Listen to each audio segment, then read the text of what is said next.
Alors, du coup, juste une petite annonce préemptive. Préemptive, ouais. Quoi, préemptive, comment gestion de la mémoire préemptive. Bref.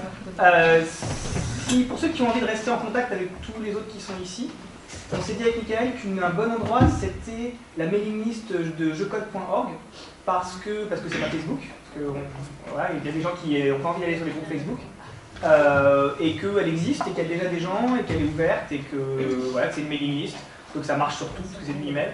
Donc jeucode.org, ça s'écrit jecode.org, et normalement sur la homepage, il va y avoir un lien pour s'inscrire à la mailing list, je pense, mais je ne suis pas sûr. Ici. Et la mailing list vous envoie un email, c'est genre il y a un truc, il faut cliquer sur un lien pour valider, pour ne pas avoir de spam. Donc moi c'était passé dans ma boîte à genre truc à mettre à la poubelle, donc vérifiez. Et vous n'êtes pas inscrit en fait tant que vous n'avez pas cliqué sur le lien de. Mais voilà, donc on est déjà quoi, peut-être 10, 15, 20, 30 ouais, au moins, à discuter là-dessus, de sujets très techniques ou plutôt de sujets parfois très ésotériques, genre le futur de l'éducation dans l'éducation nationale. Qu'est-ce que le code Qu'est-ce que le code, du texte, de la grammaire ou ça varie, ça de tous les niveaux. C'est recevoir la newsletter, le lien. Non, la c'est pas la newsletter. C'est vraiment la liste de discussion. C'est la liste de discussion justement. Alors peut-être faudrait dire ça à Bastien qu'il peut y avoir confusion. La newsletter c'est pour recevoir des nouvelles. Pour l'instant, je crois qu'ils n'envoient rien. Mais donc c'est pas la newsletter, c'est la liste de discussion. Est-ce que. Si vous inscrivez à la liste. Ah oui, c'est bien caché. C'est bien caché, ouais, c'est pour ça. Mais je pense que bon, nous, comme qui sommes ici, comme ça, en underground, on peut aller sur cette liste bien cachée pour continuer après. Je pense que ça sera le bon lieu pour enchaîner entre les rencontres physiques. Voilà, sinon, après, je pense qu'on va faire, c'est qu'on aura des vidéos, et pour le coup, on les mettra directement sur la page Meetup, qui seront en accès libre de toute façon. Donc si vous voulez, oui, puis on pourra sur la page Meetup poster un lien vers les différentes choses, les initiatives. C'est ça. Okay. Donc, et la fameuse la fameuse Mais c'est vrai que là, la mailing list, en fait, je suis inscrit depuis le début du mois. Et il y a plein de trucs super intéressants. J'ai pas le temps de regarder et répondre à tout ce qu'il y a, mais c'est super bien. Voilà, donc il y a plein de gens qui disent des choses super intéressantes. Donc, ouais, non, allez voir. J'en parle souvent en Orange d'ailleurs. Oui. Super truc là. Alors bonsoir à tous. Michael a lancé ce meet-up suite à Décoder le code. Alors je vais peut-être vous raconter l'histoire du meet-up. Voilà, il va vous raconter. Qui a commencé aussi avec Julien. Et avec. Ouais, voilà. C'est une histoire qui dure 30 secondes. Je parle à Julien, je lui dis mais c'est génial en fait, vous êtes vachement nombreux à faire des ateliers de code. Et il me dit, bah ouais justement, on en parlait, faudrait qu'on organise une rencontre pour parler pédagogie en mode cambouis pédagogique. Je fais, venez au CRI, c'est parti. Et puis le lendemain, j'avais 5 ou 6 mails. Michael nous ouvre les portes du CRI, merci. Donc voilà. Quand tu l'as dit, maintenant tu le fais. Voilà. Maintenant que Michael nous a ouvert la porte des CRI, c'est bien déchargé sur les aventuriers du reste. Alors, c'était à la mode CRI, un ouvre les portes et le reste s'engage, donc on est très contents. Nous, aventuriers, on est plutôt science. Et aujourd'hui, on s'interroge énormément sur la place de la littératie numérique pour l'apprentissage des sciences. Parce que notre credo, c'est apprendre par la recherche. Qu'est-ce que c'est la recherche aujourd'hui dans les laboratoires? C'était à 80% dans des simus, dans des modélisations. Et si on est extérieur à ça, on s'aliène une partie de la production scientifique telle qu'elle se fait aujourd'hui. C'est une porte d'entrée comme une autre vers le monde du numérique et vers le monde du code. C'est le nôtre pour l'instant et on est très curieux de connaître le vôtre. Comment vous le justifiez, comment vous l'amenez, voilà. Et je vous écoute et on fera un wrap-up à la fin. Les aventuriers, l'équipe des aventuriers, je présente, il y a Eve, Melvin, Kevin qui est... Juste pour dire aux gens qui n'ont pas le contexte, ce que vous faites, c'est que vous essayez d'introduire l'idée que pour faire de la science à l'école, y compris à l'école élémentaire, il faut que les enfants fassent réellement de la recherche scientifique. Entre autres, oui. Voilà. En tout cas, c'est cette idée très forte au départ. Voilà, l'idée très forte d'apprendre par la recherche. Les enfants peuvent être des chercheurs et trouver des choses... Voilà. Donc voilà, donc, je ne sais pas qui prend la parole en premier, c'est vous, moi. Ouais, bah allez. Et sur la liste, c'est moi. Alors moi j'ai juste un problème technique en fait. Est-ce qu'il y a quelqu'un qui a... Merci. Le chargeur, l'adaptateur, les deux. 50 €. par contre, je me retrouve là. Du coup, si quelqu'un veut faire une présentation avant, je pense que Normalement, on approche direct. Et il y a le son. Et pour ceux qui sont des tweeters invétérés, c'est Code Cambouis, c'est ça? Code Cambouis. Ouais. B-O-U-I-S. Tout collé. Tout collé, le hashtag. Hein? Avec S. Avec S. Je précise pour ceux qui seraient non francophones ou dyslexiques.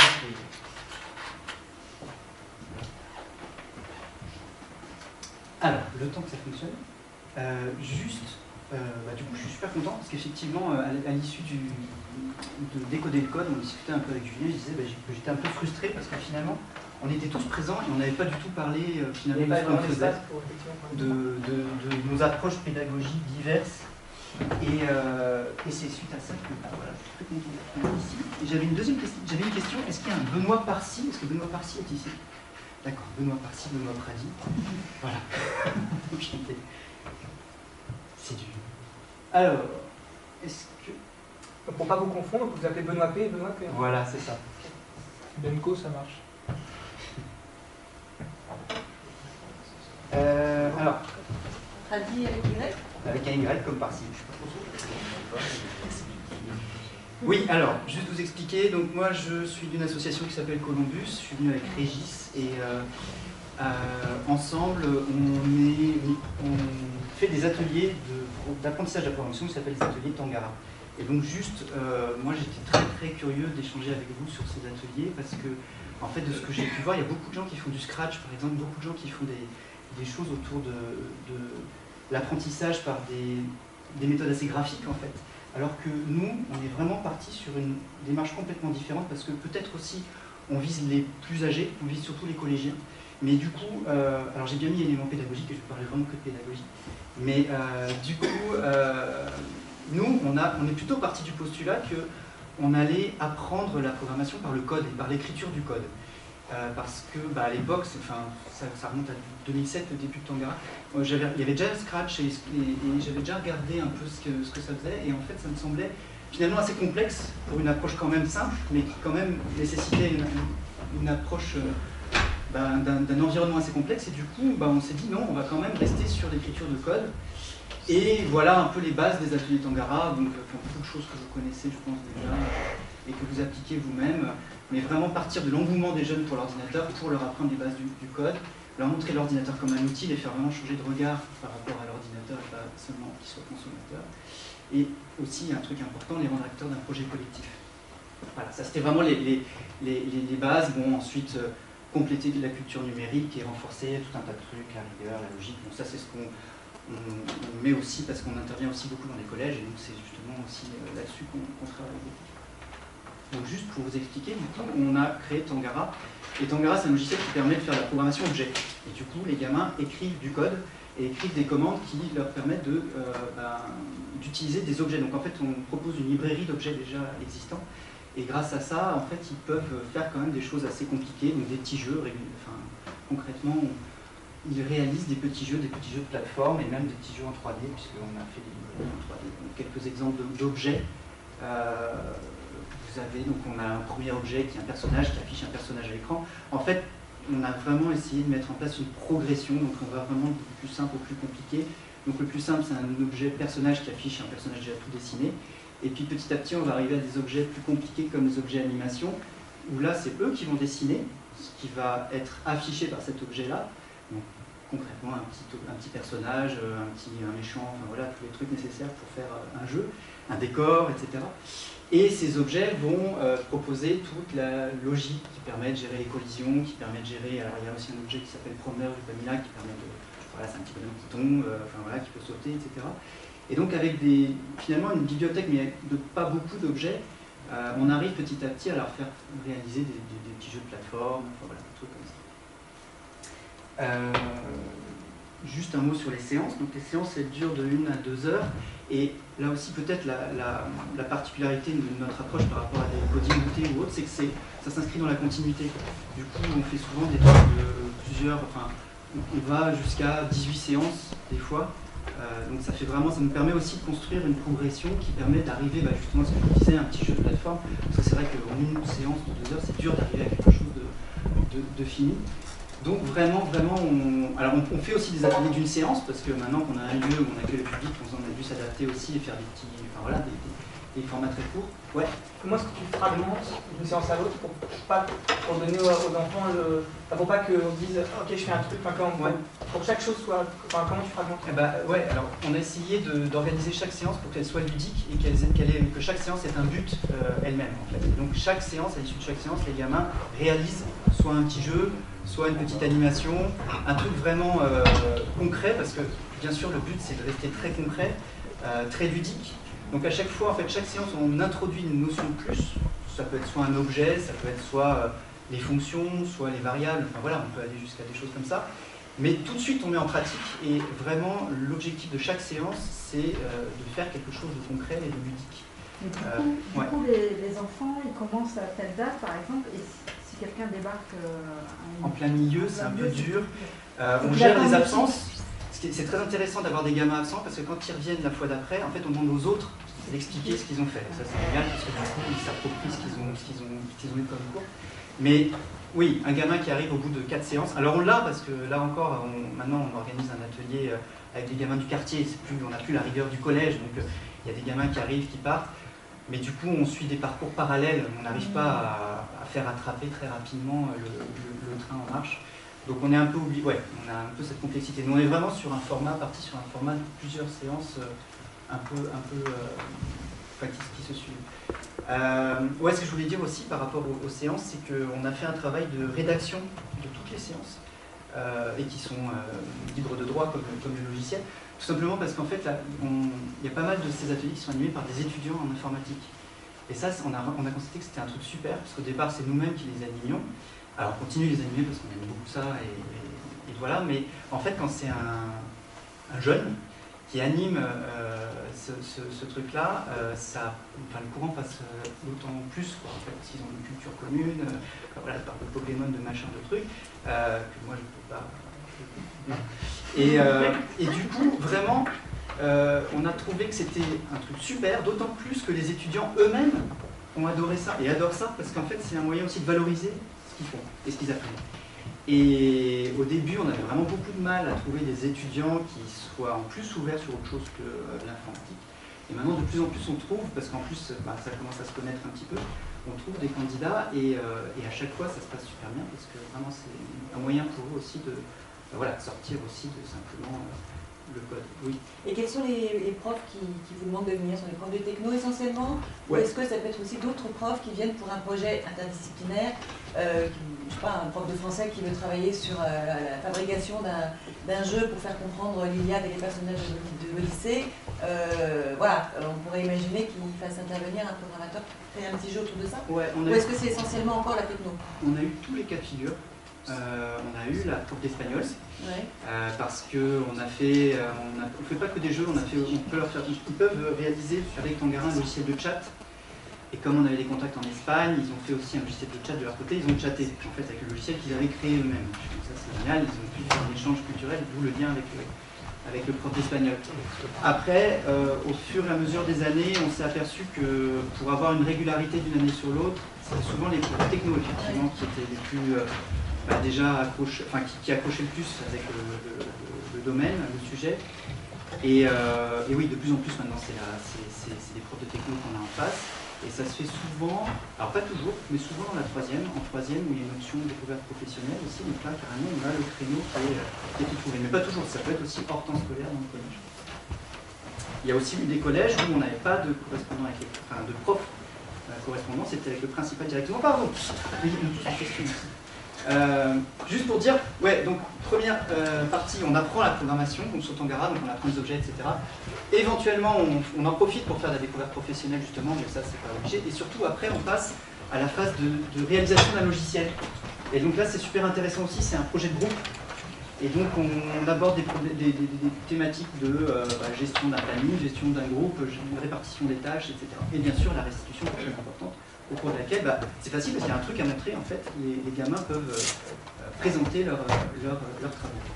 Voilà. Et voilà, j'ai fini. C'est juste pour dire que du coup, Tangara, alors vous le voyez, il peut paraître très moche, premier aspect, c'est vrai. Mais c'est aussi voulu d'une certaine manière, c'est-à-dire qu'en fait, Tangara, quand on commence à l'utiliser, il est juste comme ça. C'est-à-dire que vous avez juste 3 écrans. Et le but, c'était de ne pas faire de. Le but, c'était vraiment de dire, voilà, vous n'avez qu'une fenêtre bleue dans laquelle vous écrivez les commandes, la fenêtre blanche qui affiche le résultat des commandes, et vous avez la console en bas qui vous dit vert c'est bon, rouge c'est pas bon. Et petit à petit, en fait, l'outil progresse, on peut faire apparaître de plus en plus de commandes, et puis finalement, on arrive vers un mode où on écrit vraiment son programme, et on peut gérer plusieurs fichiers, vous voyez, il y a des onglets, etc. Voilà. Donc ça, c'est Tangara, et juste pour vous dire que Tangara, on est en train de le redévelopper en JavaScript, et donc Tangara, il va être bientôt en ligne. Et là, le but, c'est vraiment de faire ce que vous connaissez avec Scratch, mais avec exactement la même chose, donc la possibilité d'avoir un espace personnel, d'avoir ces projets qu'on peut publier en ligne, etc. Mais par contre, en écrivant, bien sûr, chaque programme en ligne de code. Voilà, j'ai fini. Pardon, désolé. Oui. Ah oui, bah oui. On y met. Attends, c'est vrai que j'ai complètement. C'était tellement. En plus, c'était vraiment pour rester dans la contrainte des 7 minutes. Tout à fait. Donc, l'association. C'est aujourd'hui. Si vous voulez.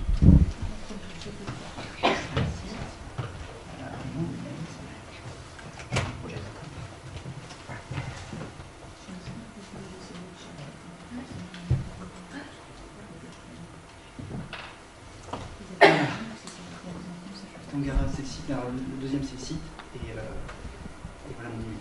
Et donc moi je suis super intéressé juste par avoir vos retours, voir un peu aussi par rapport à Scratch comment ça peut s'articuler, enfin voilà, un truc, je suis très intéressé aussi par les initiatives. Merci.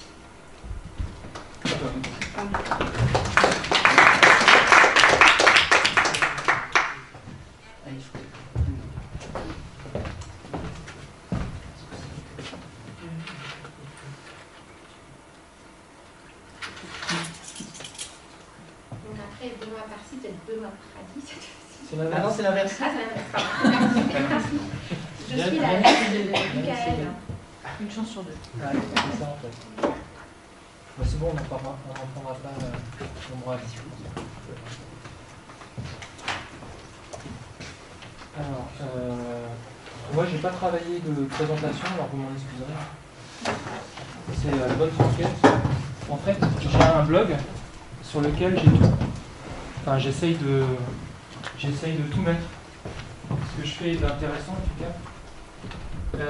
Ce que j'essaye de faire. On devrait s'en sortir.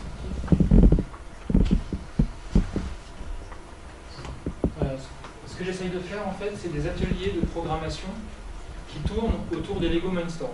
Parce que je me suis aperçu qu'en fait, quand on propose de la programmation, les enfants ont du mal à s'approprier le fait qu'il y a des choses qui se passent derrière l'ordinateur et que c'est pas tangible, on ne voit pas les choses directement, on ne peut pas toucher, on ne peut pas voir, on ne peut pas tester, sinon que l'ordinateur nous dit que ça s'est bien passé ou qu'il nous dit que ça s'est mal passé. Et donc là, en fait, on lâche une flopée de robots et puis on voit ce que ça donne avec les comportements qu'on a réussi à leur mettre à l'intérieur.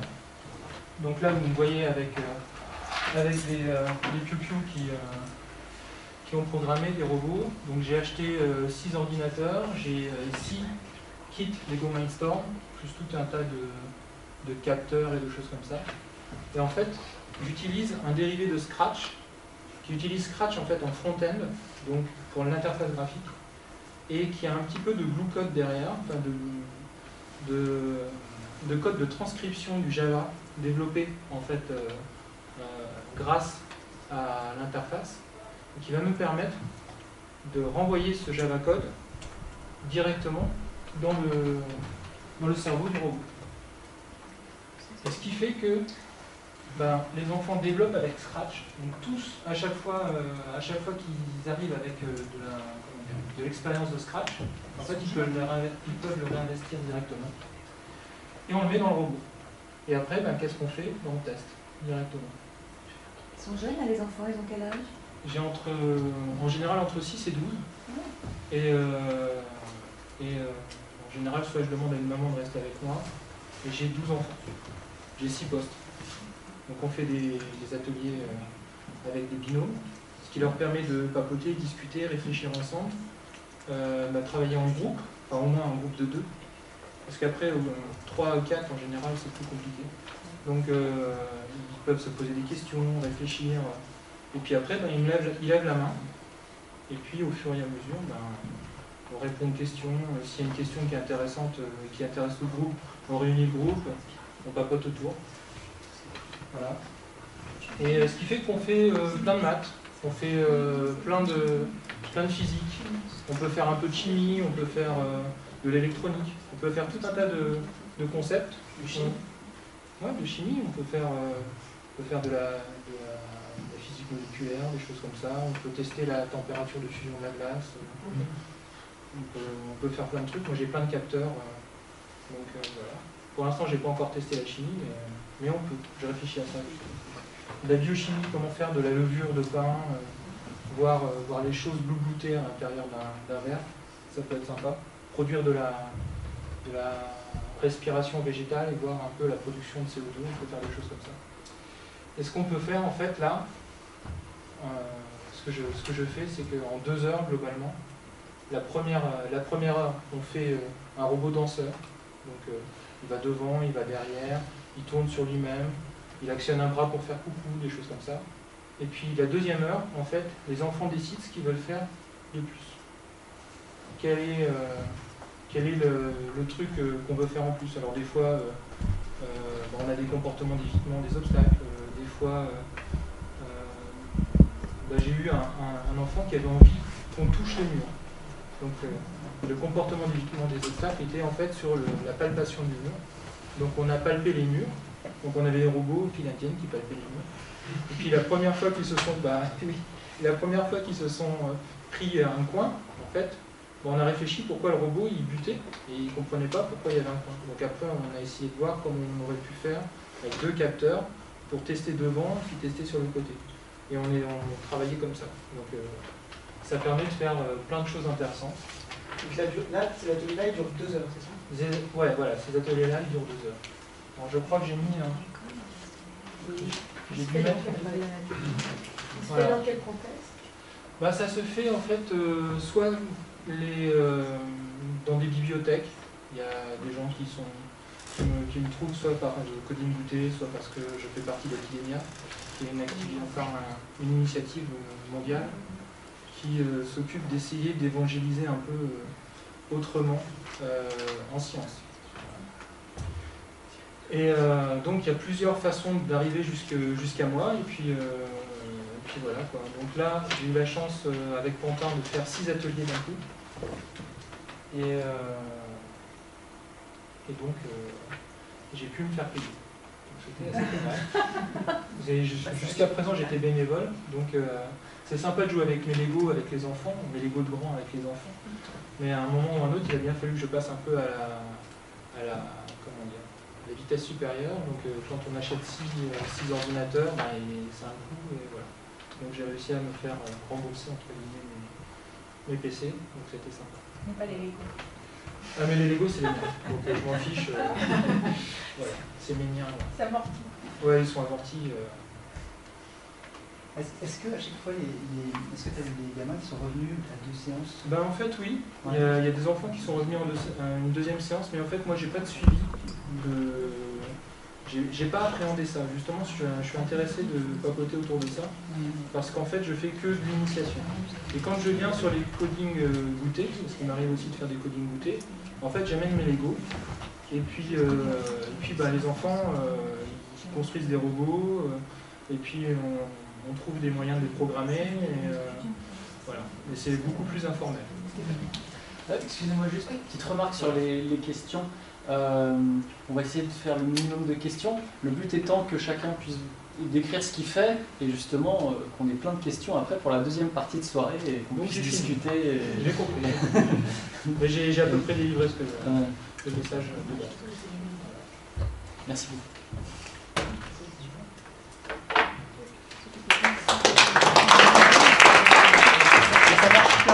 Le terme de robot, ça marche super bien.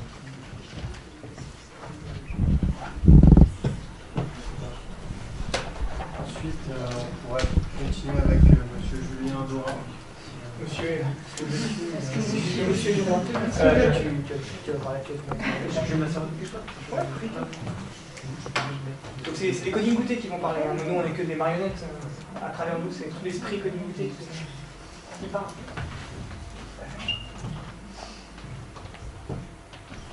Alors, une petite photo.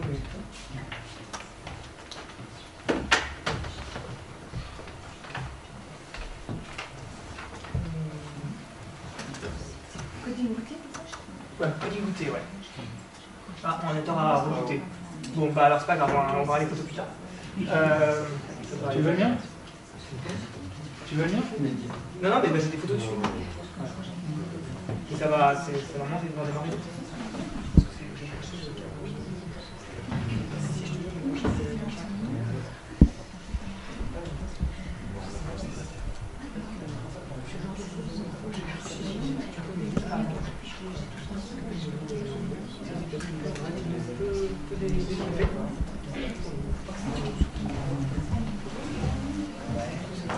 Les coding goûtés, les coding. Ouais, vas-y, commence. Donc les coding goûtés, c'est une idée de fin 2011. De 2 ans et demi, 3 ans. Ouais. Donc avec des collègues plutôt du milieu, enfin plutôt des informaticiens, développeurs, c'est le métier. Julien, moi, je même. j'ai cliqué sur moi. Continue. Donc en fait, on voulait pouvoir montrer surtout à nos enfants en quoi ça consistait notre travail, d'une part, et d'autre part... Culture, quoi. Voilà. Partager quelque chose avec nos enfants. Voilà. Et surtout, pour moi, leur donner l'occasion de vivre un truc que nous, en discutant entre nous, on se rendait compte, entre professionnels, on se rendait compte que un truc qu'on partageait, c'est que souvent, quand on a été gamin vers entre 9 et 12 ans, par exemple, on avait découvert la programmation en basique, en logo, sur des premiers PC ou sur des Atari ou des TO7, des MO5, que sais-je, et que ça nous avait vraiment... Sur ça, par exemple. Voilà. Ou ça aussi, voilà. C'est vraiment ça qui nous avait, en fait, directement motivé dès le départ et passionné. Donc la différence peut-être au niveau pédagogique, parce que c'est quand même le but du truc, c'est de parler structure pédagogique en fait un petit peu, c'est que nous on ne l'a pas imaginé du tout, jamais en fait, comme un moment d'enseignement en fait, voilà. Ni enfin il n'y a pas de but d'enseignement, il y a peut-être un but éducatif, mais au sens familial, de la même manière qu'emmener ses enfants au musée ou à la piscine ou se promener en forêt, c'est éducatif, mais c'est vraiment au départ pour partager quelque chose avec nos enfants. On trouvait qu'il n'y avait pas d'endroit, de lieu, d'espace, de môme de temps à la maison. On n'arrivait pas à trouver le temps pour partager quelque chose avec nos enfants sur le code, sur la créativité du code. Donc voilà, donc ça donne vraiment la direction du truc. C'est pour ça que les enfants dessinent, c'est pour ça que c'est long en fait, paradoxalement. Ça dure 3h30 un coding goûté. Ce qui, quand on dit ça aux gens qui ont l'habitude des formats de 40 minutes, parce que justement, plus c'est long, moins les enfants ont besoin d'être concentrés, plus ils peuvent s'arrêter pour aller manger des gâteaux, tourner en rond, les petits peuvent aller dessiner, les plus grands ils peuvent, je sais pas, faire quoi. Donc voilà, l'orientation c'était vraiment ça, c'était on veut un moment familial ensemble, et du coup ça donne ce format de 3 heures, ça donne le fait qu'on a ce qu'on appelle des spectacles aussi qui sont quand même fortement inspirés du milieu développeur agile, etc. Enfin, il y a tout un esprit de partage qui est inspiré un petit peu de ce que font certains milieux développeurs. On peut peut-être en parler plus, les codes ouais, de jeu. À la base, effectivement, enfin, même jusqu'au nom du coding goûté, au départ, c'est un jeu sur quelque chose qu'on faisait entre nous, entre développeurs, donc qui s'appelle les Coding Dojo, où c'est quelque chose où on se réunit entre développeurs pour progresser ensemble, enfin, mais surtout se regarder en train de programmer, en quelque sorte. Et donc l'idée c'était aussi effectivement d'ouvrir ça aux enfants. Les robots, notamment. Ouais, et au niveau du... Enfin, Julien a un peu dit aussi le côté de ne pas trouver un moyen de le faire à la maison, c'est-à-dire qu'en fait, à la base, on pourrait penser que c'est simple. Enfin, nous, on est, par rapport à la transmission, par rapport à l'enseignement de l'informatique de nos enfants, en tant que développeurs, on pense qu'on est super privilégiés. C'est facile, nous, on sait le faire, donc on n'a qu'à le montrer à nos enfants. Et Mais en réalité, c'est pas si simple que ça. Du coup, un truc qui se passe, créer un cadre. créer un cadre, et en fait, du coup, on a essayé de ne pas se mettre en position d'animateur.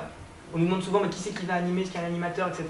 On essaye de faire que tout le monde soit animateur, y compris les enfants, en fait, parce que maintenant, la fille de Jonathan et sa copine Ludine, ça fait 2 ans qu'elles ont grandi avec donc quoi, 13 et 12, c'est ça maintenant. Donc ça fait 2 ans et demi qu'elles font des coding goûter, elles sont devenues, c'était il y a 2 ans, donc, mais depuis elles ont grandi. Et en fait elles se sont auto-identifiées comme les boss du coding goûter, elles aident les gens, elles se mettent en tant que personnes ressources en fait.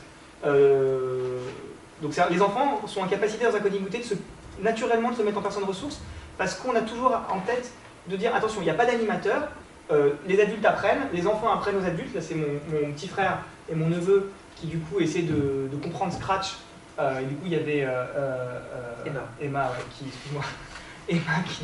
qui leur expliquait. Et du coup, je pense que c'est justement parce qu'on ne s'est pas mis en mode enseignement, mais en mode plutôt partage éducatif, apprenons ensemble, que c'est possible. Donc voilà, donc ça c'est intéressant. Il y a l'autre truc intéressant en termes pédagogiques, c'est que comme on ne dit pas ce qu'on va faire vraiment dans les coding goûter, on dit voilà, on va programmer ensemble, mais finalement c'est les enfants qui décident ce qu'ils vont faire. Il y en a qui voulaient faire des trucs, des plugins Minecraft la dernière fois, des modules Minecraft. Ok, on va essayer de faire des modules Minecraft. Il y en a qui veulent faire des animations, etc. Donc on n'a pas d'outils privilégiés. Il y a beaucoup de Scratch quand même, il faut le dire.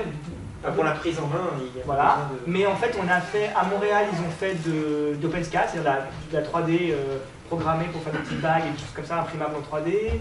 On a fait du RoboZull, enfin on a fait toutes sortes de choses. Parce que c'est les enfants qui décident. Et donc du coup, ça fait que de coding goûter en coding goûter, il n'y a pas vraiment de suivi. C'est un peu, on va dire, le point... il n'y a pas de cursus. Il n'y a pas de cursus. Donc c'est à la fois le point fort, parce que ça permet à n'importe qui de rentrer sans se sentir obligé de suivre comme les autres, sans avoir l'obligation d'être au même rythme, etc. Et puis c'est le point où effectivement, on ne cherche pas spécialement à faire de l'enseignement. Donc ça peut être vu comme le point faible, dans le sens où on n'apprend pas aux enfants à programmer, mais c'est le point fort dans le sens où les parents, par exemple, se sentent vachement... j'ai l'impression qu'il y a quand même les parents débutants, ils arrivent un peu en étant un peu moi je connais rien, puis à la fin ils disent en fait j'ai aidé les autres quoi. Donc ça c'est sympa. Donc c'est vrai que dans la suite, effectivement c'est un enfant qui aurait très très envie de devenir beaucoup plus fort. On sait pas trop pour l'instant comment le coding. On va pas le tirer, mais il n'est pas interdit de progresser quand même. Donc voilà, je ne sais pas si c'est clair au niveau du format, ça dure 3h30, il y a des spectacles au milieu. Donc les enfants montrent ce qu'ils ont fait, comme ça par exemple, aux autres, s'ils ont envie. Et voilà, on regarde aussi comment ça a été fait, pas que le résultat. Voilà, ou comme ça par exemple. Voilà, donc ça donne des trucs comme ça parfois, ce qui est sympa. Quand on ne dit pas aux enfants exactement ce qu'ils doivent faire, ça donne des choses assez violentes. Et on ne va pas bouger. Non, on ne va pas bouger, mais ça bougeait violemment. Et donc voilà. Donc coding goûter, voilà, parce que ça a été un peu pas très construit notre présentation. Non, mais il y a une progression parce que moi j'ai emmené ma fille au coding goûter, comme ça pour lui faire partager l'esprit geek. Et en fait, à la fin, elle s'est beaucoup plus intéressée à ce que je faisais et finalement c'est elle qui m'aide maintenant quand j'ai un enfant en difficulté. Quand j'arrive à l'emmener avec moi. Au niveau individuel, il y a une progression. Il y a une progression. Moi, je vois des enfants effectivement qui progressent, comme disait Julien, jusqu'à arriver à proposer ensuite de l'aide aux autres. Donc c'est ça. Mais voilà, mais chaque coding goûter entre guillemets repart de zéro, puisque s'il y a des gens qui arrivent et qui savent rien, il n'y a pas de problème. Voilà, c'est qu'en fait c'est. Et ceux qui savent déjà des choses et qui veulent faire plus, coder une appli iPhone, s'ils veulent, ils s'installent, ils codent une appli iPhone, il n'y a pas de problème. Le tout, c'est qu'on mange des gâteaux. Et ça, c'est non, mais ça joue beaucoup sur l'ambiance. Effectivement, il y a cette idée d'horizontalité, on mange des gâteaux ensemble, et c'est un truc familial, et il n'y a pas de... Ouais. Et surtout, si on s'ennuie, on va retourner manger un gâteau, puis on va faire autre chose. On peut changer, voilà, on a le droit de changer. On n'est pas dans un carcan éducatif. Il faut aller au bout de l'activité pour commencer à toucher des choses intéressantes. Si c'est chiant, au bout de 15 minutes, les enfants sont partis. Et bien tant mieux, c'est que c'était chiant. Et du coup, ça nous permet d'inclure des enfants de 3 à 14-15 ans, quoi. On a un trou entre 15 et 25, je pense. On a des 25 ans qui arrivent, mais plutôt par curiosité ou avec des cousins ou des neveux. Parce qu'on les laisse venir qu'avec des enfants. Oui, l'idée c'est de... Non, mais les 15-16, on commence à les perdre vers 14... Les attitudes sont un peu différentes selon l'âge, on commence à les perdre vers 15 ans. Les tout petits, ils s'amusent, etc. Les 9-12, ils bossent chez eux, ils sont un peu obsessionnels. Et puis les 13-14, ils viennent, mais ils ont des choses à faire aussi, plus intéressantes. Il y avait une idée aussi sur le format qui était, moi je pense importante, c'était que ça soit très utilisable, abordable, c'est-à-dire que l'idée vraiment que ça soit très facile à faire. C'est-à-dire on voit des gens qui font maintenant des coding goûtés, enfin, on n'a jamais rencontré, et juste on a peut-être échangé quelques mails, ou même ils l'ont fait tout seul juste en lisant une doc ou deux. Donc de ce point de vue-là... Mais alors ce qu'on remarque quand même, je trouve, pour les gens qui le font sans l'avoir jamais vécu, c'est qu'ils ont tendance, et ça c'est intéressant à réfléchir, ils ont tendance à ramener ça à des formats qu'ils connaissent, et à des formats plus scolaires. C'est-à-dire, par exemple, on voit, il y a des gens qui font un coding goûté, ils vont faire 30 minutes de présentation de Scratch, magistrale, voilà comment Scratch ça marche, voilà ce que vous pouvez faire, etc. Alors que nous on part, on démarre, tout le monde démarre en binôme, ça. Et puis ensuite ils vont faire la partie code, et ensuite ils vont faire le goûter. Donc ils vont comme séparer la partie je vous transmets du savoir, vous pratiquez, et après vous avez la récompense. Alors que nous, en fait, c'est pas comme ça qu'on l'a vraiment pensé. Donc il y a ce réflexe de revenir à des formats. Mais voilà. L'idée que je veux dire quand même, c'est que ça... Voilà. Il y a un truc que vous avez oublié de dire, mais qui est très important, c'est qu'on se montre ce qu'on fait. Ouais. Et il y a des temps de respiration en plein milieu du coding goûté, où tout le monde vient et partage en fait ce qu'on fait. Ça a marché, ça n'a pas marché, comme ça permet déjà de récupérer un peu d'aide. Et à la fin, il y a un grand spectacle où on se montre tout et on se dit aussi ce qu'on a aimé, ce qu'on n'a pas aimé. C'est très ritualisé. Au début, on se met en rond, on dit ce qu'on a envie de faire. À la fin, j'ai repris tout ça. Moi, à la fin, on a un rituel pour se dire au revoir et dire ce qu'on a. Donc c'est très ritualisé, ouais. Claude? Ouais, Claude. Ah bah merci.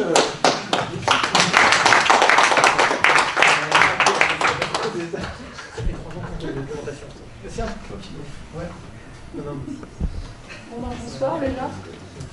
Moi je suis super contente d'être là parce que quand j'ai commencé à avoir des idées sur faire des ateliers de code pour les enfants il y a 1 an et demi, au début que j'ai commencé à chercher et je ne trouvais personne. Enfin, j'avais du mal à trouver des gens en France et à Paris qui faisaient ça. Et donc c'est génial de se dire que maintenant on est plein à faire ça et surtout je crois beaucoup à l'échange. Au fait justement d'échanger sur nos pratiques, je suis sûre que ça va donner des choses bien meilleures pour tout le monde. Et donc c'est une super idée d'avoir fait ce code Cambly. Et c'est un super nom aussi, d'ailleurs. Alors,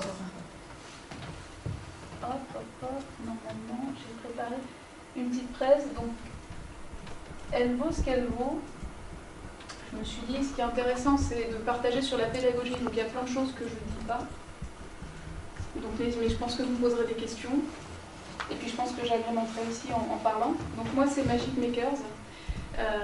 J'ai monté des ateliers pour les enfants entre 8 et 12 ans pour leur apprendre à créer, pour qu'ils puissent créer leur jeu avec l'ordinateur en apprenant à coder.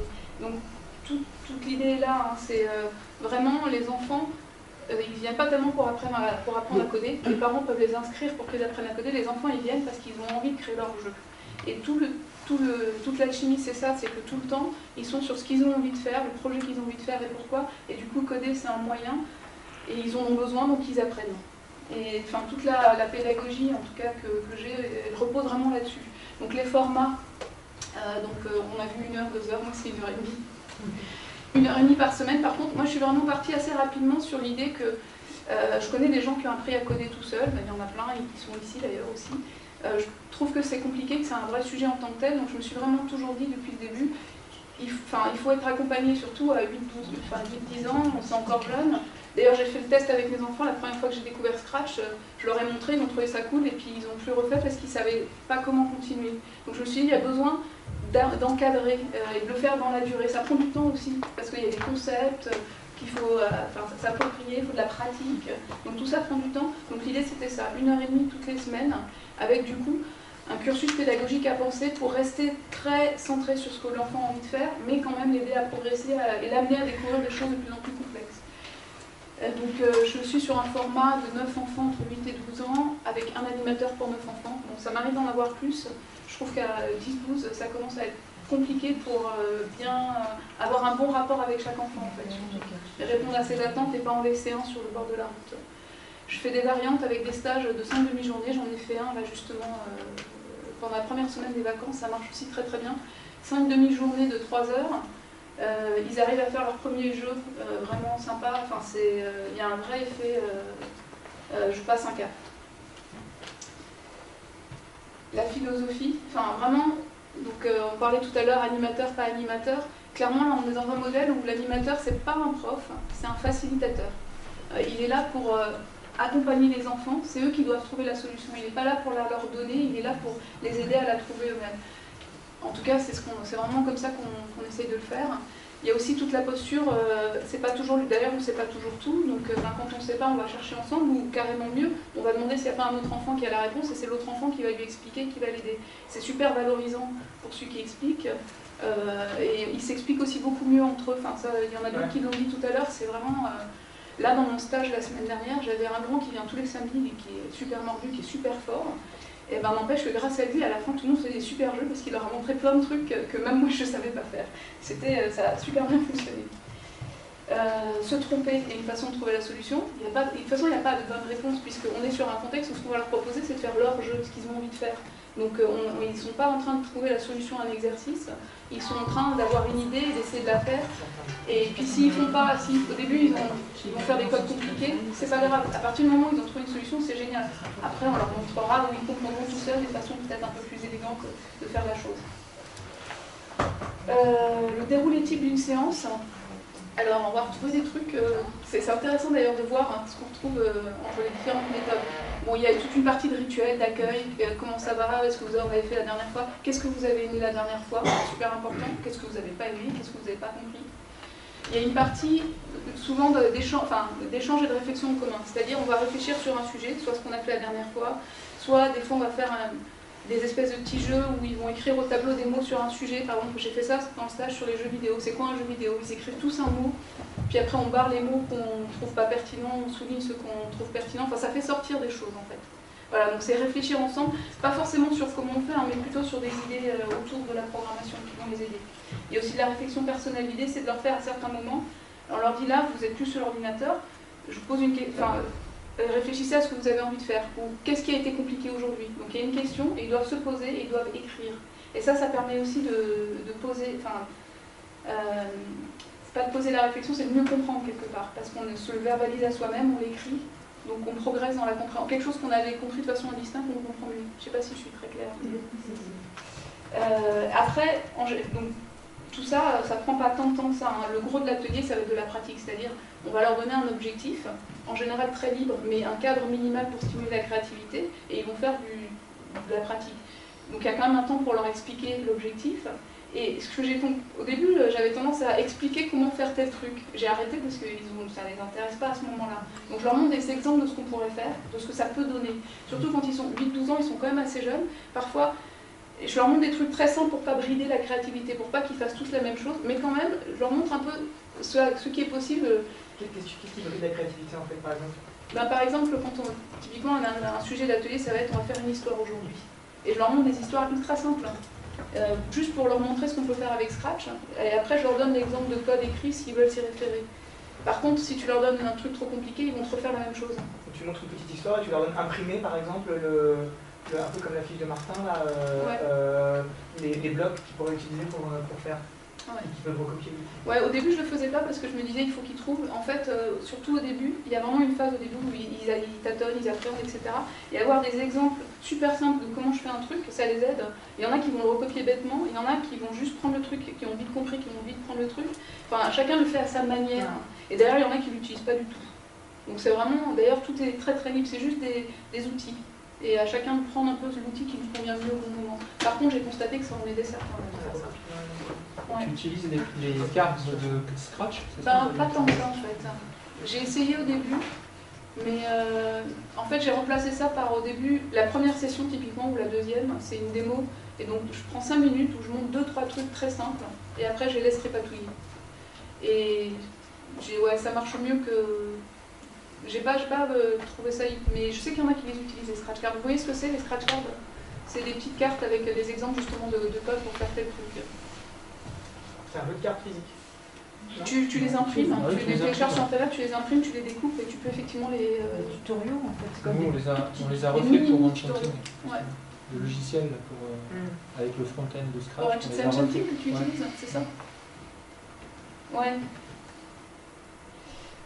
En fait, assez rapidement, moi je leur propose de faire un petit projet, leur portrait, je leur donne un objectif et ils se canalisent. Et par le biais du projet, ils font en fait tous ces trucs-là.